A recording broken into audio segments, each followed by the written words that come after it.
Okay, so I want you to really feel into this question that I'm about to ask. Why are so many people living lives where they feel small and afraid? Why are so many people living lives where they feel small and afraid? If you look at the world around you, you'll see that, so many are in relationships that are painful and feel broken. So many are in jobs that are breaking them. So many are settling for lives that are less than what we have a right to. And I'm pretty sure that you fit into this equation as well, because we all do to some degree, right? We all typically live lives where we're feeling small and afraid in some way. And so, again, the question is why? The reason to that, or the answer behind this question, the reason is because we have forgotten who we are. We have forgotten who we are, and we've forgotten um, how this thing called life works. Now, fundamentally, the soul of who we are always remembers, but the head has forgotten who we are. And so, this journey, in so many ways, is about remembering. Okay. So, I mentioned before that there are two aspects to our being. There's our human self and divine self, or the physical aspect of who we are, and the soul. Okay, now that physical side of who we are is typically associated with the personality. It's our persona, our personality. And the divine aspect of who we are, as I said, is associated with our soul, that it is our soul. Okay, now the personality is that part of who we are that is aligned with the ego. And I'm sure you've heard of that term before. It has different meanings, or, it's kind of broken down differently depending on the context of the conversation, but we're going to talk about it.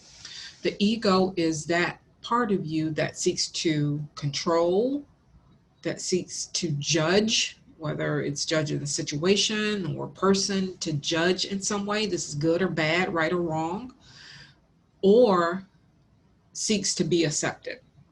Okay, so the ego is that part of you that seeks to control, to judge, or to be accepted. It's the little self. It's the little part of who we are, right? And that part of who we are is usually aligned with the personality. Okay, now the soul self, your highest self, lots of different ways that we can characterize it.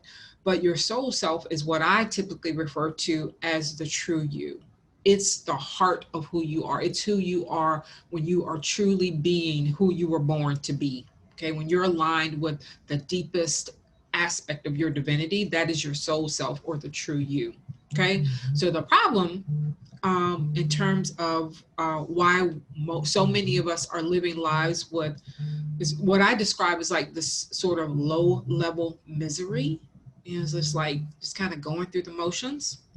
Is because we have put the personality or the ego in the driver's seat of our lives.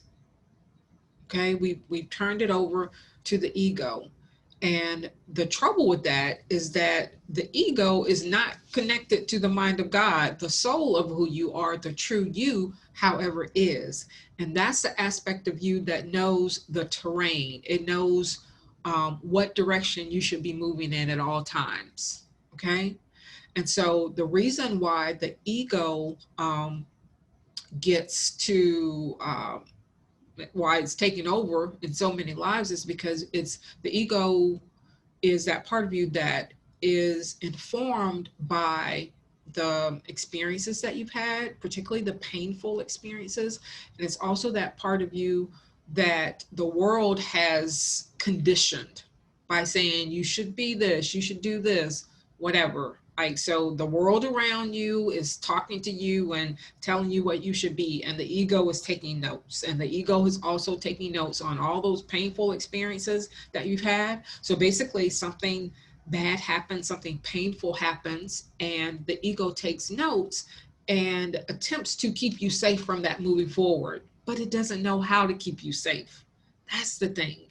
It doesn't know how to keep you safe because it is not connected to the divine part of who you are. So, by contrast, the soul does know how to keep you safe. The true you does know how to keep you safe. It does know how to guide you. So, our goal is to take the keys from the personality aspect of who we are, from the ego, and to give it to the soul. We want the soul in the driver's seat. And so at the point at which we start to look around us and we're sort of thinking about that voice in our head that's always playing, that voice, that negative voice that's attempting to judge, control, or be accepted in some way, when we start to take a step back and realize that we have a choice with those thoughts that are in our head, that they're just not the default thing or way of being that we have to accept. When we take that step back and we become objective to look at what is happening with our minds, our thoughts, what is brewing, then we start to awaken. We start to awaken. We start to remember who we truly are. Okay? So again, divine nature, physical nature, and divine nature, personality and ego, soul self, true you. Our goal is to integrate both aspects of who we are in such a way where we're putting the true you or the soul self in the driver's seat. Okay. And so the first phase of our model, Awaken, is about learning how to do that.